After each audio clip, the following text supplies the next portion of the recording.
कितना कमीशन लेती है? 50% कमीशन लेते हैं। अच्छा, ये आपने देवेंद्र तोमर लड़का है, इसका वीडियो देखा आपने? देखा? मोदी जी ने इस पर कोई कार्रवाई की? कोई सीबीआई लगी, ईडी लगी, इनकम टैक्स लगा उस पर? यहां पे जो बच्चों को स्कूल में खाना दिया जाता है उसका पैसा इन्होंने लूटा। मध्य प्रदेश पहला प्रदेश है जहां पे मरे हुए लोगों का इलाज होता है अस्पताल में। और सबसे बड़ा स्कैम, व्यापम स्कैम, जिसमें इन्होंने आपसे 1 करोड़ युवाओं को नुकसान पहुंचाया और 40 लोगों की मृत्यु हुई। पूरा शिक्षा का सिस्टम था, उसको रद्द कर दिया, उड़ा दिया इन लोगों ने। पटवारी एग्जाम स्कैंडल और एमबीबीएस सीट को बेचा इन लोगों ने। बेचा नहीं बेचा? तो सबसे भ्रष्ट सरकार मध्य प्रदेश की सरकार है। भाजपा सरकार मध्य प्रदेश की सरकार नंबर 1 भ्रष्टाचार, सबसे आगे, बेरोजगारी में सबसे आगे, महंगाई में सबसे आगे, भ्रष्टाचार में सबसे आगे। अच्छा, मोदी जी कहते हैं कि पिछड़ों की सरकार है। पिछड़ों की सरकार है। भाई और बहनों, अगर पिछड़ों की सरकार है तो नरेंद्र मोदी और शिवराज चौहान जाति जनगणना से इतना क्यों डरते हैं? जैसे ही मैं स्टेज से शब्द कहता हूं जाति जनगणना, ये कांपने लग जाते हैं। क्यों? क्योंकि वो आदिवासियों को, दलितों को, पिछड़ों को अपनी सच्ची आबादी नहीं बताना चाहते। भाई और बहनों, मध्य प्रदेश को 53 अफसर चलाते हैं। मेरे पास यहाँ पे आंकड़ा पड़ा हुआ है मेरे सामने, मैं बताता हूँ आपको।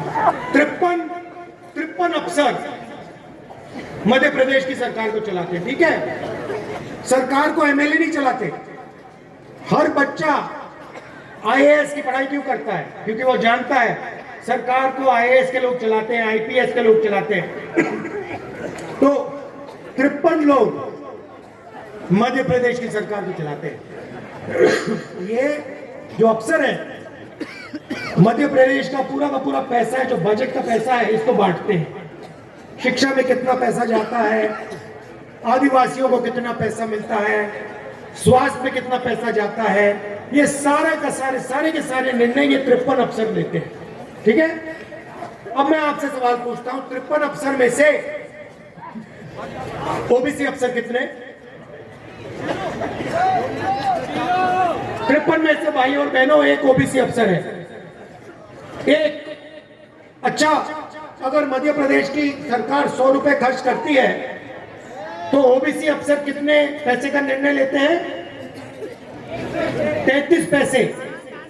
मतलब अगर मध्य प्रदेश की सरकार का बजट 100 रुपए होता तो ओबीसी अफसर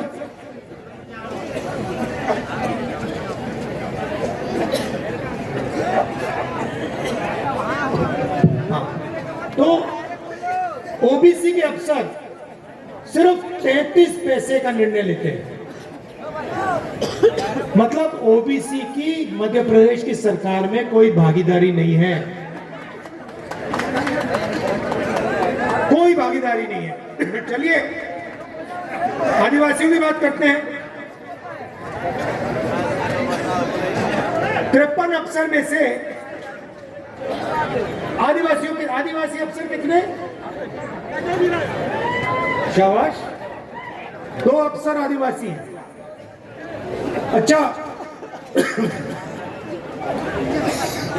आदिवासी अफसर जो है वो बजट का कितने निर्णय लेते हैं?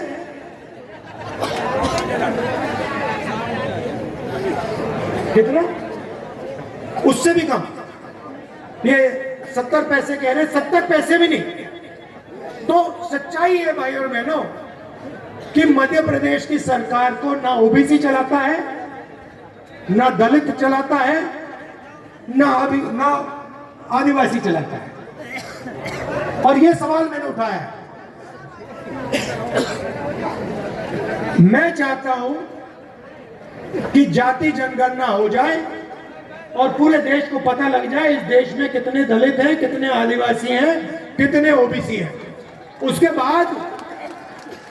बाद दलितों को, आदिवासियों को और पिछड़ों को सही भागीदारी मिलनी चाहिए। जितनी आबादी उतनी भागीदारी। आज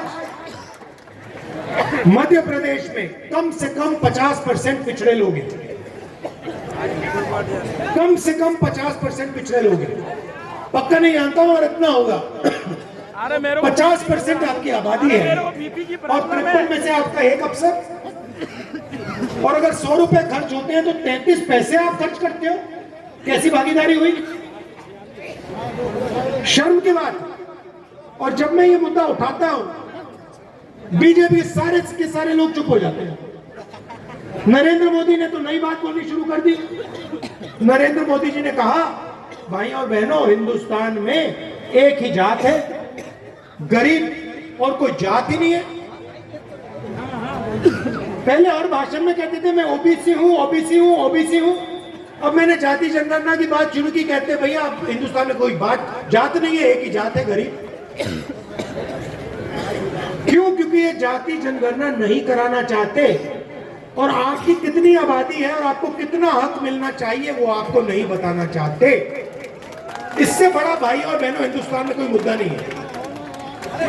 और ये जिस दिन जाति जनगणना हो गया और आंकड़े आ गए, उस दिन पिछड़ों, दलितों और आदिवासियों कि नई तरीके से कहानी लिखी जाएगी हिंदुस्तान की।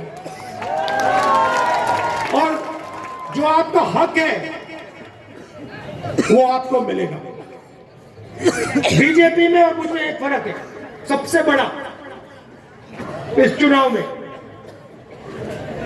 सबसे बड़ा फर्क, वो नफरत फैलाते हैं।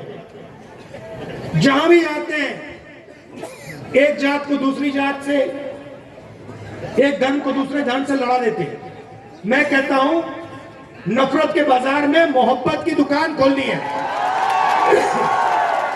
अब भैया अगर आदिवासियों को की भागीदारी नहीं होगी, अगर सरकार चलाने में पिछड़ों की आवाज नहीं होगी, दलितों की आवाज नहीं होगी, तो मोहब्बत की दुकान कैसे खुलेगी?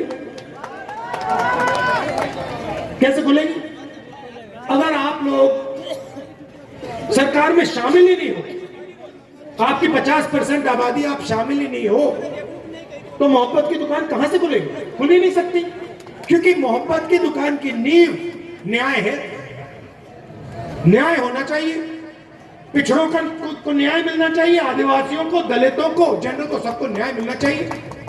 और आज अन्याय का हिंदुस्तान है। यहां पे 53 अफसर है, एक ओबीसी का है। 100 रुपए खर्च होते हैं, 33 पैसे ओबीसी अफसर खर्च करता है। इसीलिए मैं कहता हूं मोहब्बत की दुकान खोलनी है और सब वर्ग को न्याय मिलना चाहिए। हर वर्ग को न्याय मिलना चाहिए, कोई पीछे ना रहे। सारे के सारों को एक साथ मिलकर हिंदुस्तान को चलाना चाहिए। फायदा सबको होना चाहिए, 2-3 चुने हुए लोगों को नहीं। अदानी जी हिंदुस्तान के एयरपोर्ट ले गए, पोर्ट्स ले गए, हर बिजनेस में उनका हाथ है। हर व्यापार में आपको अदानी जी दिखेंगे। मगर अगर यहां एक युवा है जो कोई सपना देख रहा है, आपका नाम क्या है? हाँ, नहीं, जो लाल शर्ट वाले, हाँ, गुलाबी शर्ट वाले आप, हाँ भाई आप, हाँ, श्रीमान, दीवान। मगर अगर दीवान छोटा बिजनेस खोलना चाहे, अदानी जी के बेटे के लिए बैंक के सारे दरवाजे खुल जाएंगे। लाखों करोड़ रुपए, 14 लाख करोड़ हिंदुस्तान के 3, 4, 5 सबसे बड़े उद्योगपतियों का नरेंद्र मोदी जी ने माफ किया। भैया आपका कितना कर्जा माफ किया? दीवान जी, नरेंद्र मोदी ने आपका कितना कर्जा माफ किया? 1 रुपया नहीं किया। आप अगर बैंक के पास जाओगे, कहोगे भैया मैं बिजनेस चालू करना चाहता हूं, आपको कहेंगे भैया आप अदानी के बेटे नहीं हो, परे हो जाओ, आपको 1 पैसा नहीं मिलेगा। ये हिंदुस्तान की सच्चाई है। 100, 200, 300 लोग हैं, उनके लिए सारे बैंक के दरवाजे खोले हैं, लाल कालीन लग जाता है। और हमारे युवा जाते हैं, कहते भैया मैं व्यापार करना चाहता हूं, मैं छोटी सी कंपनी चलाना चाहता हूं, कहते नहीं, दीवान जैसे लड़कों को 1 रुपया नहीं देंगे। क्यों? आपने क्या गलती की? आपने क्या कमी है? आदिवासी के बेटियों के में क्या कमी है? कोई कमी नहीं है। तो ये हमें बदलाव लाना है। ये 2-3 लोगों का हिंदुस्तान नहीं है, ये अरबों लोगों का हिंदुस्तान है, करोड़ों लोगों का हिंदुस्तान है, और इसे सबको भागीदारी मिलनी चाहिए। तो ये मैं आपसे कहने आया था। एक चीज की गारंटी मैं आपको दे रहा हूं, मध्य प्रदेश में सरकार आएगी, यहां पे जाति जनगणना शुरू हो जाएगी, दिल्ली में सरकार आएगी, जाति जनगणना शुरू हो जाएगी, और हम ओबीसी वर्ग को, दलित वर्ग को, आदिवासी वर्ग को साफ बता देंगे आपकी आबादी हिंदुस्तान में कितनी है और आपका हक कितना बनता है, साफ बता देंगे आप सबका दिल से बहुत बहुत धन्यवाद। नमस्कार, जय हिंद।